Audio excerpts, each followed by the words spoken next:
John H. Cunningham, welcome to the Caribbean Castaways podcast. How's it going, man? It's going great, Ryan. Thanks for having me on. Yeah, it's our pleasure. We've known each other for quite a few years now, just through our, Key West adventures and wherever else life takes us. But it's been a pretty fun ride so far.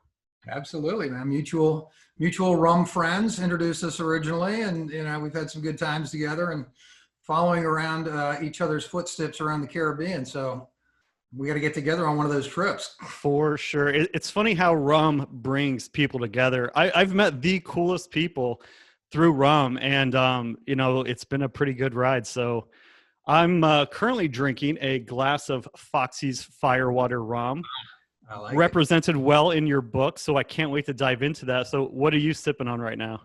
I am sipping on a bitter blonde, which is a combination of some Pilar blonde and a little, Barrett's ginger beer. Yeah. Of course, you got to have a little bit of, bitters. So, cheers. Cheers, man. Yeah, I love Pilar as well. Totally represent our friends down in Key West for the brand. It's a really good brand. So awesome. So let's dive into this interview, and I want to do a little icebreaker question. So tell us one thing that people might not know about John H. Cunningham. Ooh, okay. There's a lot, but I'll pull one out. All right.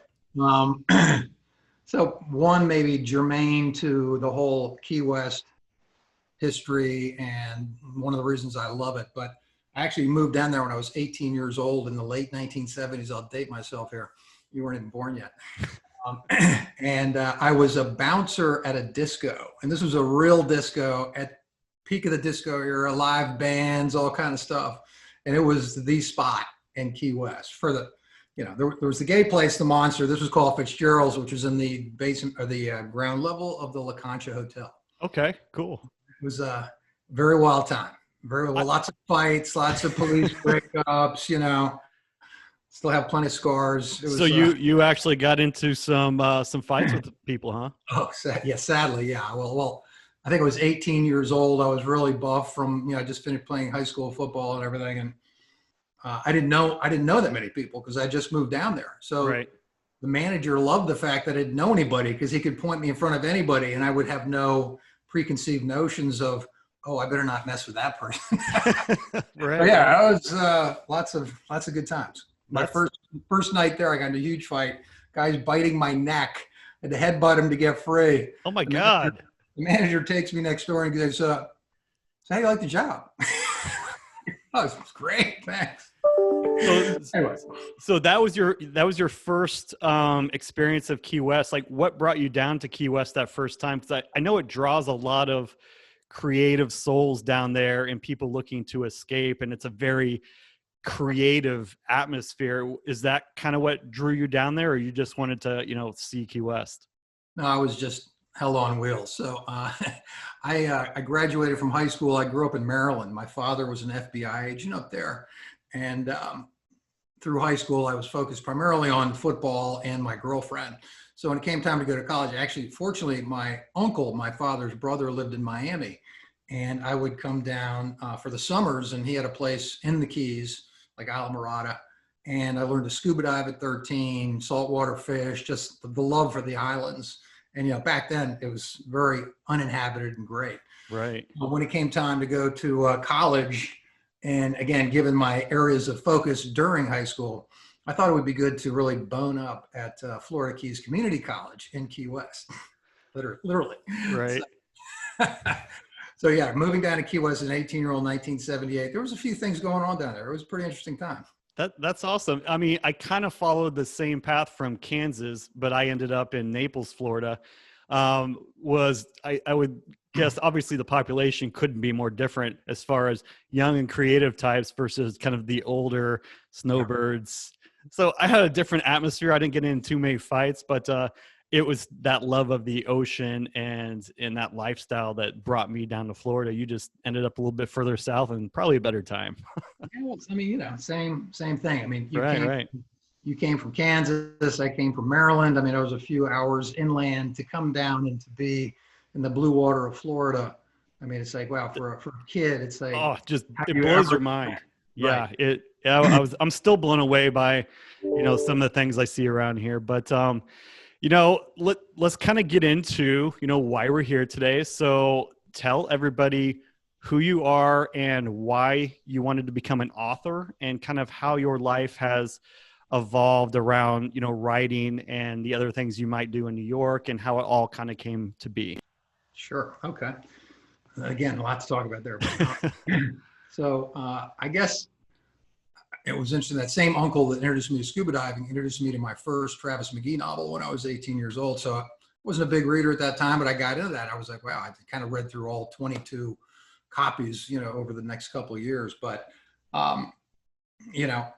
I was really, when I went back to college in Maryland after I left Key West after a couple of years, you can only stay so long when you're, at that age. Right. And when what was going on down there. So I went back to Maryland, finished up my degree, and I started a business. I worked at a ski shop while I was in college, and skiing was another big passion of mine. So me and a buddy of mine started this company. It was called Resort Video Promotions, and it was really, it was kind of the Betamax era of video. And we were trying to go around. We went to every big ski area around the country, trying to get them to create a video brochure that would create these video libraries, put them in ski shops, travel agencies, things like that hardly exist anymore. And unfortunately, it was pretty far ahead of time, and people were really into it. Right. The cost to do it was really high. So we kind of sold that business to a guy who was the largest brochure distributor of ski areas around the country. So I went to work for him for a while, and he had a ski magazine, and I started writing stories in the ski magazine. And I really liked it, and it was a lot of fun. That was up in the Berkshires of Massachusetts. Okay. While I was up there, unfortunately, my mom passed away, and my dad wasn't doing too good. So I came back down to Maryland to see him, went to a trade show, met a friend of a friend who had a publishing company. And, I went to work for these guys locally. And before long, I was the editor-in-chief of a professional photography magazine. Wow. Which I knew nothing about photography. Fortunately, we had a good staff. So, that's where I kind of got my love of publishing, through that. That company, as most publishing companies do, didn't survive, unfortunately. And the only other publishing job I looked at that time was to be senior editor of Powder Magazine, which would have been a pretty good gig. Right. Totally cool. Fortunately, probably in hindsight, they didn't hire me. I went for an interview up in Vermont, and it didn't work out. So then I got into commercial real estate. So I've been doing commercial real estate for 30 years, but I always had that love of writing. And I wrote my first novel, back in 1990, and wrote 3 or 4 other novels before I started the Buck Reilly series. And now, I've been primarily focused on writing the Buck Reilly series, which is a 8-book series that takes place in Key West and around the Caribbean. I was kind of wondering, that was going to be one of my, I think, questions I was going to get into, is like, was the Buck Reilly Caribbean Adventure series your first, book? But like, rarely there's authors usually have, a hidden kind of like treasure trove of notes and half-written books and unpublished books. But you had actually published some books before the Buck Reilly series? Well, I wrote several books before. Okay, gotcha. So yeah, I didn't have any formal training. I mean, I was liked to write in college and as a kid and all that, but again, it wasn't really my forte. So I learned a lot. I learned a lot. I got my first agent through Shakespeare and Company in Paris, which is a long story. She taught me a lot of stuff. I wrote several books and then worked with editors, and they taught me a lot. And I think I literally wrote 4 books. And I had another agent who's really, a really top-notch agent, and he's like, look, people like series, first of all, and you have to write what you know and love, because I was writing kind of different standalone books, and he's like, what really sells are these series. That's what people want. So I said, all right, what do I know and love? Let's see, I know Key West, I knew flying boats because I was taking flying lessons at the time, and Jimmy Buffett music and all that. Sure. The Caribbean, I'd been all around the Caribbean, love that. So kind of, and I also wanted to create something that was like a everyman protagonist, not somebody who's got a lot of money, who's got, special agent skills, or is a Navy SEAL or something, they're never in jeopardy. Buck Reilly is always in jeopardy. He really is. I want, when people to read that, I want them to think about, well, gee, I mean, that's probably what I would do. That was stupid. Why would he do that? Get his heart broken, get his, nose broken, whatever, but figure it out and not give up. Right. So, so that's kind of where some of that came from. That's totally awesome. So, I've read all the books, and like I mentioned to you before in our like kind of preparation conversation, I'm about halfway through the very last book. And to me, it's like he is an everyman. And I actually see him, I might date myself a little bit too. I'm older than you think I am. But I kind of see him as a Indiana Jones and kind of a Magnum PI. So he wants to like solve the problems, fix the crime, but he's also like, he's the treasure hunter, and he's like, he's got that thing where it travels all over the world, which makes it super, super interesting. And then again, he's like the beach bum, almost like a Matthew McConaughey. For some reason, like I picture Buck with kind of like, salty hair, almost like a crusty Matthew McConaughey. I don't know. No, a lot of people have said that to me. They'd be like, "Oh, Matthew McConaughey would be great to play Buck Reilly." It's so funny. That would be great. But no, it's so funny that you connected with like a Indiana Jones and a Magnum. I mean, of course, I was a huge Magnum fan when it was out originally. Loved that series. And Indiana Jones, and actually a Matthew McConaughey movie, Fool's Gold. I don't know if you ever saw that. Oh yeah, love it.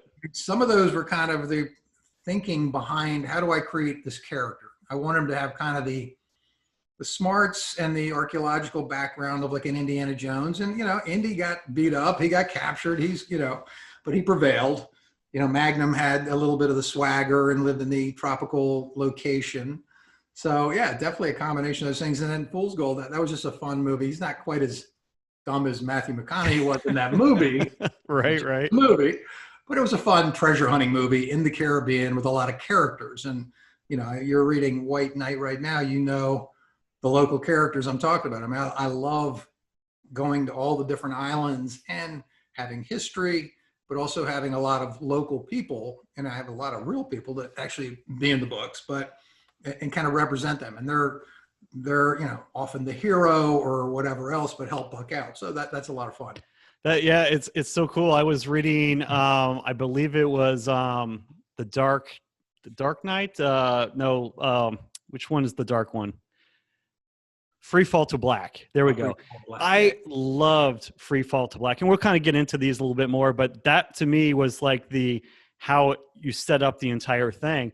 And going back to your using of real places and real characters, I was reading that book, and a name for one of the lawyers came up, and it was Carlton Grooms, who we both know and call a friend. And I was like, it's just like I read that, and it just kind of made me feel all warm and fuzzy. And it's just like, that's awesome when an author can like interweave, real life people and real life places into a fictional story. And it makes you feel just that much more connected to what's going on in the story. I love it. Yeah, I mean, that's actually why I do that. I mean, for me, it's a lot of fun to put friends in, and, I've had a lot of musicians and even politicians and things like that.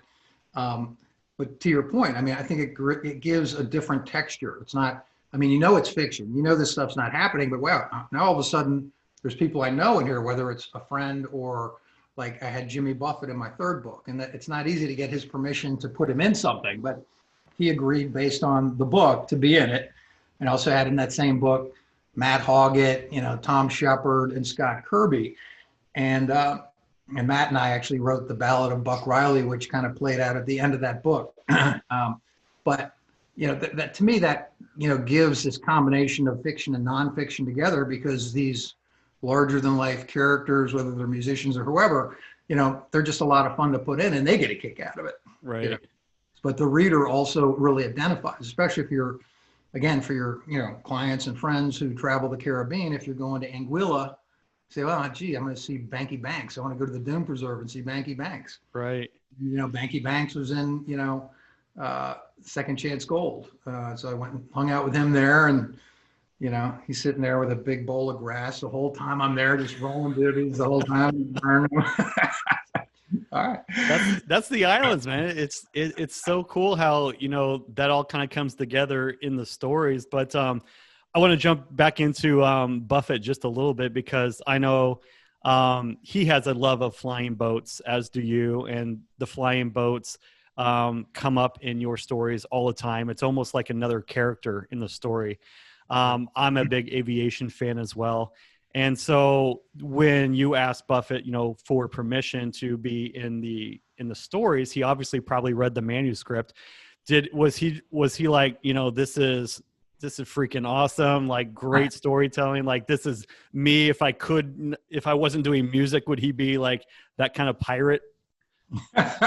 Great question. Yeah, I wish that were the case. I was dealing with his agent, Howard Kaufman, Okay. who is now unfortunately deceased, and a lady named Nina Remides, who worked for them, and she was great. I mean, Jimmy, you know, we all, you know, I've met him a few times in different charity events or shows or whatever.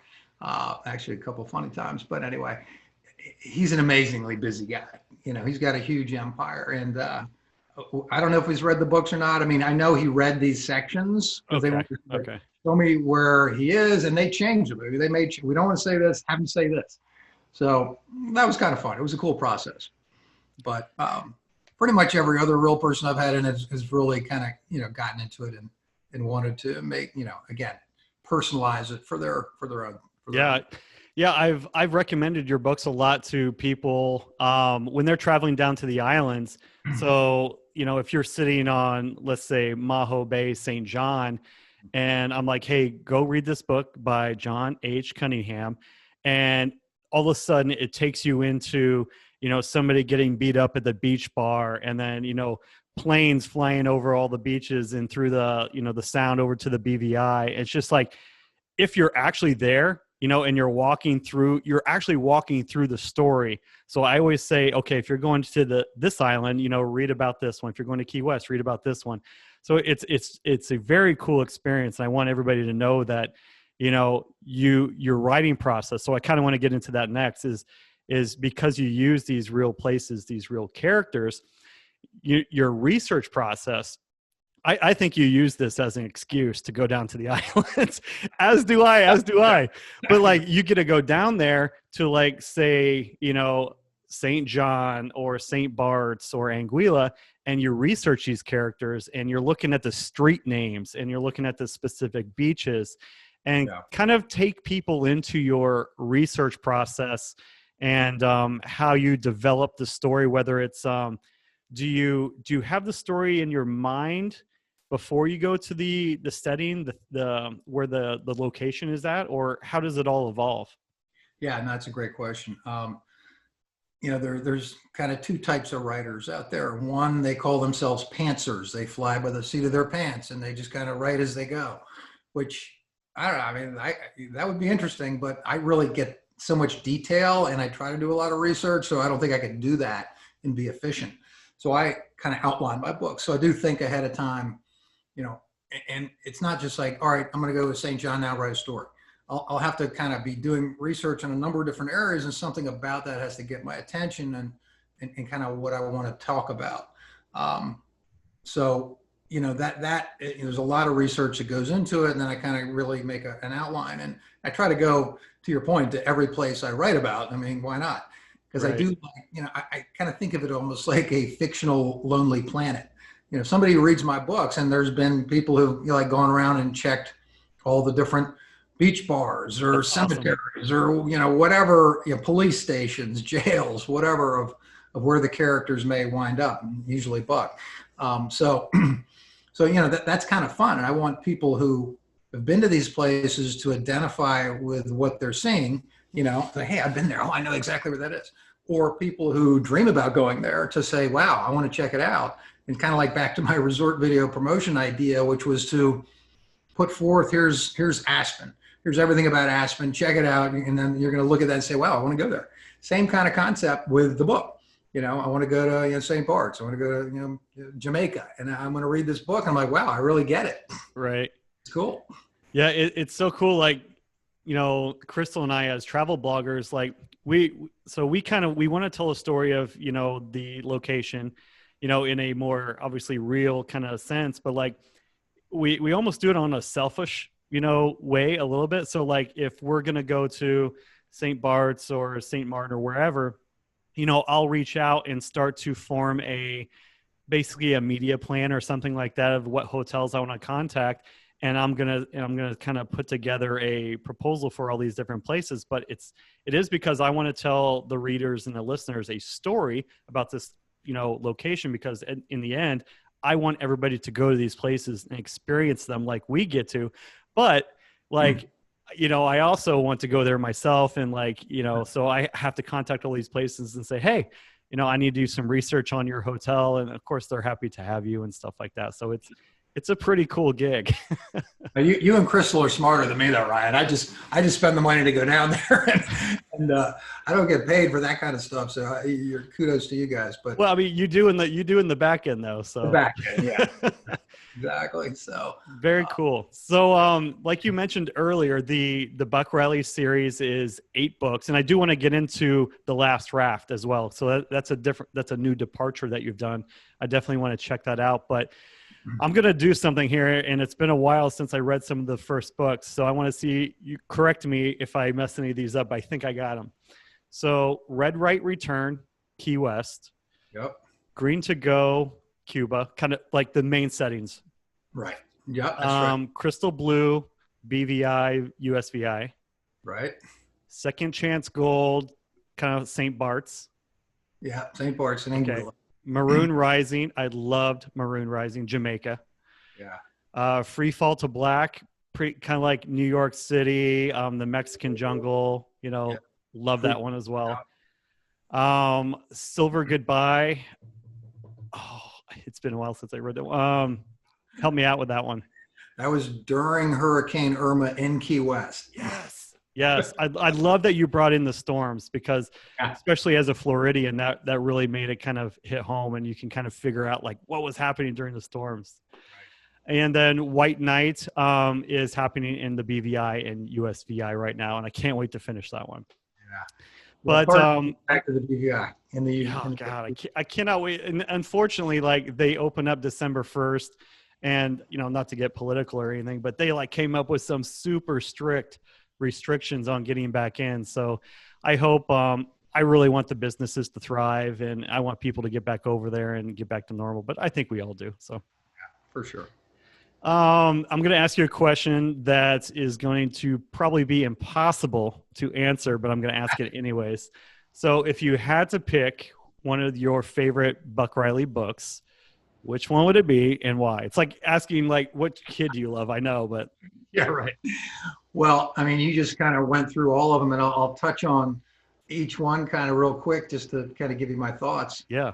But I mean, Red was the first one. And again, that was Red Right Return starts when Buck Reilly had lost everything, which happens in Free Fall to Black, which is a prequel, which doesn't happen until book 6. Right. Loved it. Yeah. And a lot of people, a lot of backstory. So it's kind of cool to have it as a later book. So anyway, he gets his life going in Red, but everything's falling apart for him because he's trying to be under the radar, and everybody finds him, and he's like, oh shit, it's not going how I wanted it to. Cuba, I love that book because I love Cuba, and hence my latest book, The Last Raft. And he has some problems with his one old airplane, and maybe finds another old airplane. So that one's pretty cool. Crystal Blue, again, Buffett, Hoggett, Ballad of Buck Reilly. I mean, super fun writing that. Second Chance Gold. I dedicated that to Marius Stackelborough, who, he was the, as you know, he was the, he created La Select down there. It was the first bar in St. Bart's. Sweetest guy you ever known. I mean, he passed away earlier this year at 95. Really good guy. We spent a lot of time together at his house and at the bar and dinner. I was down there like 6 years ago. It was my birthday. His birthday is also in June. We went to Eddie's, his son's restaurant, had champagne, had a big time. Just the nicest guy in the world. So I dedicated that book to him. He was still alive at the time. Banky Banks was in it. Also a great book. And actually, funny, I wrote it about, we met Ross Perot's nephew in a previous trip to St. Bart's, who gave me the idea for the character in that book. Oh, wow. But anyway, yeah, so after that was Maroon, and Maroon was amazing to me because I got to go meet Chris Blackwell. And if, for those of you who don't know who Chris Blackwell is, he founded Island Records, discovered Bob Marley, discovered U2, Bono. He was on the plane with Buffett when Buffett got shot at, and he wrote Jamaica Mistake along with Bono. And, I hung out with Chris at Goldeneye, a resort he owns. I went to his other resort at Strawberry Hill, and nicest guy in the world. Saw him in New York after that as well. So that was really special to hang out with him. And he gave me ideas to use in the book while I was researching the Maroons and everything. So also very special. Then, Free Fall, that was cool because it was the prequel. Silver Goodbye took place, I wrote it just after Irma, and, we had a home in Key West, a lot of friends up the Keys, really, lost a lot. It was really tough. So I wanted to write something really true to that storm and what it did to people. But I wove in kind of stories from the 70s and some of my old friends, some drug smuggling details, things like that, kind of made that interesting and personal as well. And then White Knight after that. And White Knight, I got to hang out with Foxy, and he appears in my book. Was this close to having Kenny Chesney appear, but I ran out of time while he was reading it. Yeah. That was kind of a bummer. But hard to pick a favorite one because for me, it's all about the process too. The stories are different in Buck. The character arc changes over time. That's what has to happen in a series. Not only Buck, but all the characters, some are doing better, some are doing worse. So anyway, long answer to your question, Ryan. I don't know, maybe White Knight. White Knight's the latest one. That was a lot of fun to write, and I really like that story. So cool. I know it's an impossible question, but thank you for taking us through it. And a lot of times, when I was preparing and researching for this interview, this podcast, because I do get really excited about the books, and I really love the character. And I was trying to refrain from saying too much about the actual storylines. I'm like, well, he started off on Tortola, and then he went to King Garden Bay, and he had to get over to Yost and this Peter Bay on St. John. I was like, I can't say all that because I have to leave something for the reader. But that's how excited I was to get into the stories. And I know anybody who picks up the Buck Reilly series will be the same way because castaways are castaways. They're salty souls. And I feel like Buck is definitely one of those people. Oh yeah. No, he's one of your fans. Cool. He's got the swag. So let's dive into The Last Raft a little bit.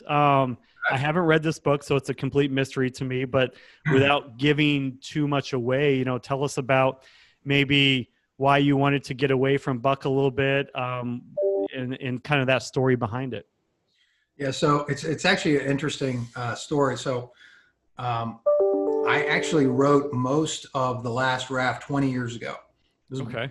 Before Buck. It was the first time I went to Cuba. I went there. I actually got a license to go under the second Bush administration because back then it was a lot harder than it is today.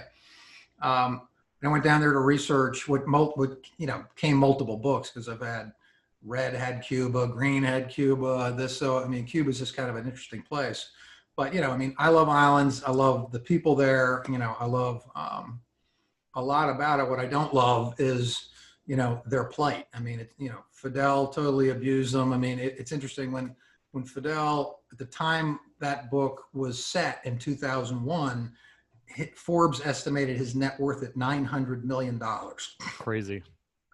And that's the Cubans' money, yeah. Right? The Cubans are starving. The Russians are giving them money, the Soviet Union back in the day, etc. Fidel was squirreling it away from himself, and they endured what they called the special period, which was, they were starving. They'd go wait in line all day at the bodega hoping to get maybe a chicken or a loaf of bread. So, sadly, those people have been through a lot. And the people who Fidel nationalized all their properties have been through a lot too. And there's nobody more vehement, as we saw in yesterday's election, about, Cuba and then the Cuban Americans. The last thing they want to have happen is the embargo end, but after 60 years, it's just not working. So the point of The Last Raft, it goes back. It's more like an alternative ending, kind of like a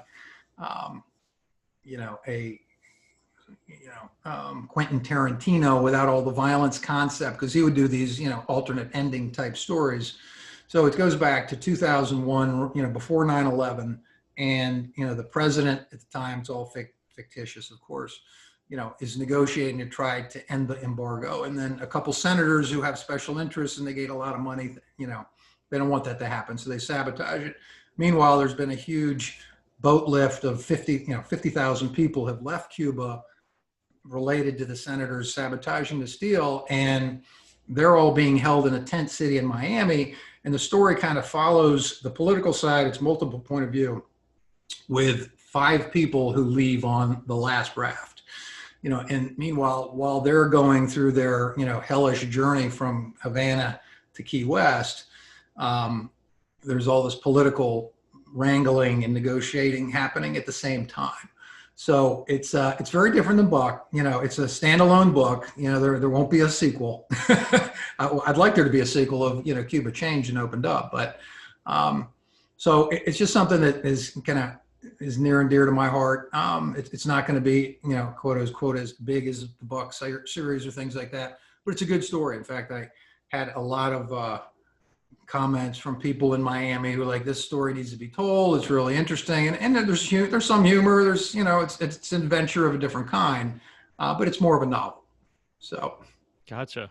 Yeah. Cuba to me I haven't been there personally yet. And it just looks like such a fascinating culture. And I know there's, the poverty and like how, none of the buildings are, taken care of, but to me, I think that's part of the charm and part of the nostalgia of the place. And then, even just getting away from Havana and into the countryside and stuff like that. And it's just a place I love exploring, the off the beaten path type places like, the rest of the world can go to Cuba, but like we can't. So it makes me terribly like jealous, but like, it's just because of that aspect, I want to experience that. And hopefully, whatever political situation happens in the future for us, like I really hope that, things open up and, we get to experience it and the Cuban people get to experience the US and things start moving, freely and life improves for everybody. But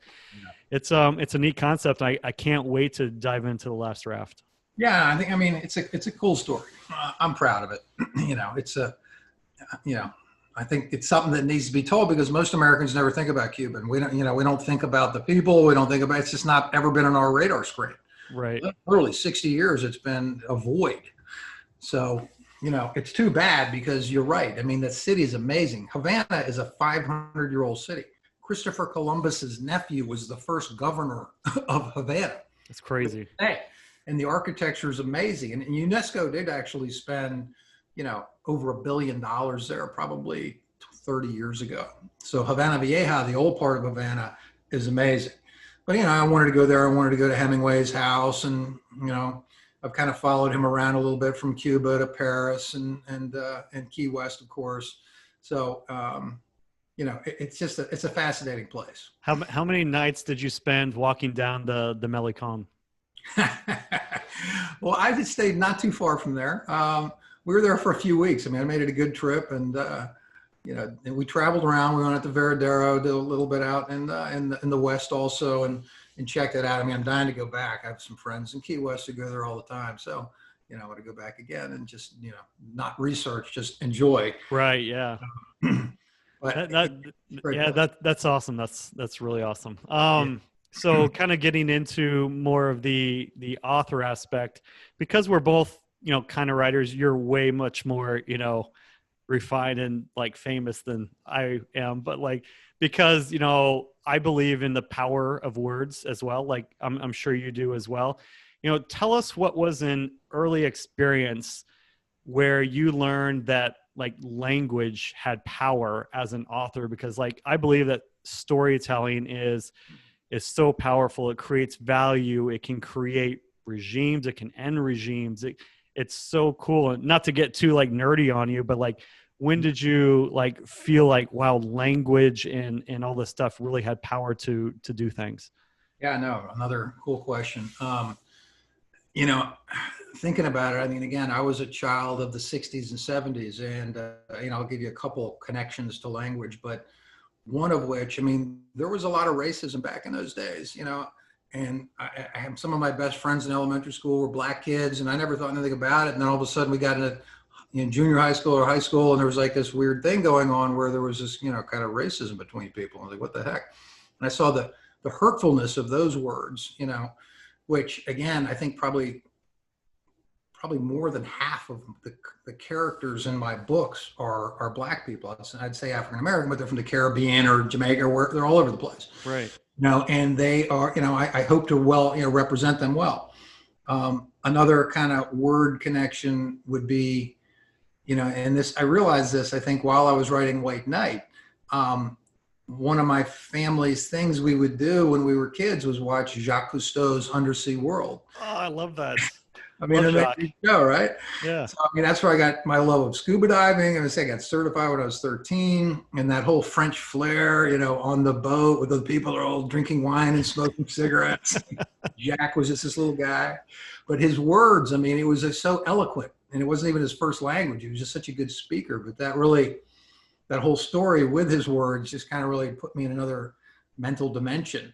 And then I'd say I tie that together as a writer with, Ernest Hemingway, who always said he was just always searching for the perfect sentence. He would write a beginning or an ending of a book 30 times because he's just looking for the right words. Right. To really have that perfect sentence is how he always put it. So I think, you kind of pull all those things together, and it's a little bit of, what kind of drives me, because it's my books are very dialogue driven. I don't do, because it's sort of adventure, my editors have always whittled away at too much description and too many other things. You want the people to envision it, think about it. Don't describe somebody, let them think about it. So you have to be really selective on the words you use for that. So finding the one right word for that, and then have the story be told via the dialogue and the actions of people, and show, don't tell. So, I have to show them through their actions, not say, hey, Buck sits down and he crosses his legs and he takes a sip of his Pilar rum. It's like, no, I mean, you have to say that a different way. Right. So the reader feels like they're there. I mean, I've always said that, once you see the world through Buck's eyes, it won't look the same, because I really want it to be like you're in the room with him, or in the plane, or, in the islands, or in the fight, or whatever it may be. So you're really experiencing that. So you really have to choose the words, very, very carefully. I like that. And you touched on Hemingway a little bit, who, we're drinking his rum, and, we love that story. He was a very unique, adventure driven, soul. And we went to the Hemingway Museum there in Key West a couple of years ago. And, I've been going to Key West for years and years and years and years, but I was like, I'd never been to the museum before. We actually talked to some of the guys there.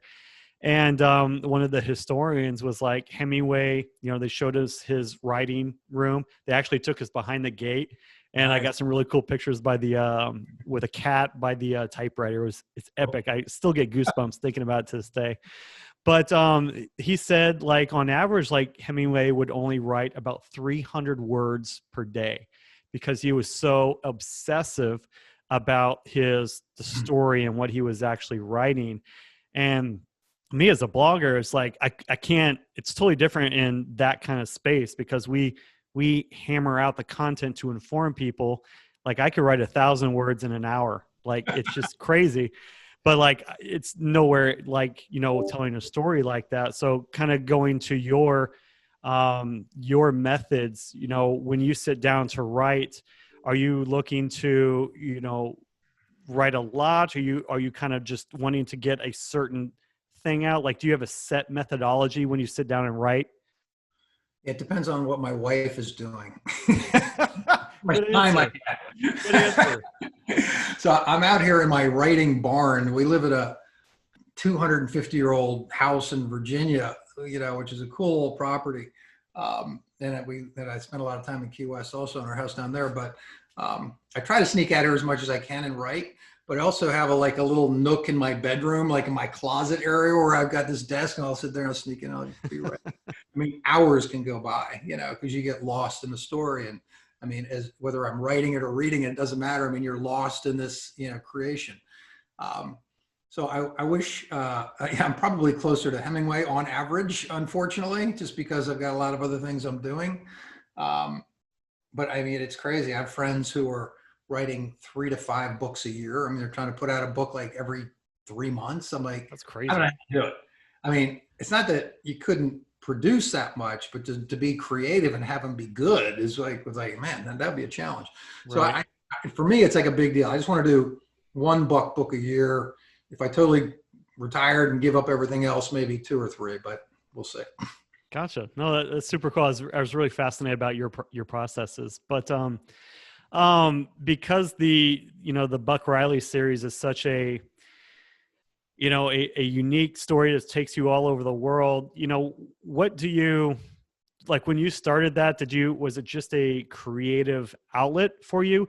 Did you have any kind of aspirations of being like, I want this to turn into like a huge thing and sell 1 million books or get a movie deal? Or was it just I really want to tell a story and, I don't care if it sells 5 copies. I think this is going to be entertaining. And it's a very much a creative outlet for me. Like, did you have an end game in sight? Yeah. So, I mean, I frankly don't do it for the numbers. I mean, I'm not in it to make a ton of money and all that. It's funny. I've talked to people about this and, I do it for me as much as anybody else. I mean, I just so enjoy the process and the creativity and the research and everything we're talking about here. Right. And to create, a really kind of quality story and product about places that people love to go and that they want to read and enjoy. I mean, that I really enjoy. The books have done well. That's great. That's, again, I don't do it for the money per se. I have had the Buck series optioned once, and I'm actually working with somebody right now on screenplays, which is something else I'm kind of interested in doing. So that's kind of fun. And I think in this day and age, it's funny. A guy named Steve Golan, who was the CEO of a company called Anonymous Content. They're a big movie production company. They did like Revenant, Spotlight, all these great movies. He unfortunately passed away last year of cancer, but I was having lunch with him one time, and I was saying, Steve, everything's so dark now. I mean, because Buck's not super dark. Buck's pretty light, Right. It's fun, it's challenging, it's not like evil. He's like, yeah, dark's not going away, man. Everybody likes dark, I'm like, okay. Because that was gauging whether it would be popular for television. Now, however, since we live in such a dark world, people need to be uplifted. Yeah, they're looking for something a little more uplifting. So, to your point, in good, connection with like the Magnum thing, it's almost like that's what they're saying. I mean, make Buck like it's almost like a Magnum type story. So yeah, hopefully something like that will come together. But this is part of the creative process. I mean, I love the creative process. So it's all good. I love it, and go through Buck's series. It is totally a it's an adventure series. It's like, yeah, there's some fights and there's some shooting, but like he always gets the hot girl and it always turns out pretty good. It's like, it's a feel good adventure series. So like, and it takes you to these amazing paradise locations. So it's like, I mean, when you start reading a book, it literally just kind of sucks you in. So it's like, it can't help but make you feel happy and good. So awesome. It's awesome. Well, one thing about that worth mentioning, so I didn't think about it before, but being the everyman, I mean, Buck never kills anybody in these books. And it was funny. I used to have people say, Buck needs to get lucky, man. What's going on? He's got all these pretty girls in here. He's kind of off scene. I need some action in the book. So White Knight's a little spicier than maybe that's why you like it. Right? You might be right. There's definitely some sexy love scenes in there, but so maybe the ladies will like it too. Who knows? Hopefully. But so the last raft just came out fairly recently. Do you have anything else in the pipeline, or have you put Buck Reilly to bed? Are you planning on a different type of series? What are your plans? No. Buck and his friends are part of my family. So no, I'm halfway through book number 9 right now. Awesome. starts out in Key West in COVID, you know, which I'm not going to play up a lot of COVID because we'll all be not wanting to think about it when it's all gone, hopefully. So yeah, no, it's a fun book, and Buck makes the decision he wants to get back into treasure hunting again. So, Cool. so yeah, it's a little bit of a departure for him. And then of course, this is a writing device which I'll share with you. You're never allowed to let your protagonist have what he wants. So they have an idea, I want to do this, and then you have to hit him you throw as many rocks at him as possible. He can't get what he wants. So he's going to be treasure hunting. It may not be his idea. So I'll leave you with that, but it's a pretty fun story. I'm pretty excited about it. Awesome. I can't wait to dive into it. Is there a color involved? Good question. It's not final yet, but I'm thinking it's indigo. So okay. You're the only one I've told. Okay, cool. So I think only 2 people listen to our podcast. So who knows? No, I'm kidding. I'm kidding. Tell Crystal not tell anybody. Well, awesome, John. It's been fantastic having you on the show. I can't thank you enough. If we have inspired anybody to buy these books, which I hope we have, because if they are a fan of the Caribbean, they love traveling the islands and going to unique locations, these books definitely take them there in a very unique way and with a great story. How can they buy their books? How can they learn more about you? Well, thank you for asking that. These days, 80% of books are sold on Amazon. So all my stuff is on Amazon under John H. Cunningham. You can go to my website at jhcunningham.com and get a link to the site. Or if you hate Amazon, which some people do, you can call Sue's Orchard at Key West Island Books. She's got all the books. She will be happy to send one to you, or you can write me directly and I'll personalize one and send it to you. But awesome. They're all pretty much on, Amazon's really, unfortunately, the way to go nowadays, especially in these times when you're, not supposed to be going to stores. Right. Well, awesome. I really appreciate having you on here today, and thank you so much for your time. And I look forward to hopefully having a rum in Key West with you soon.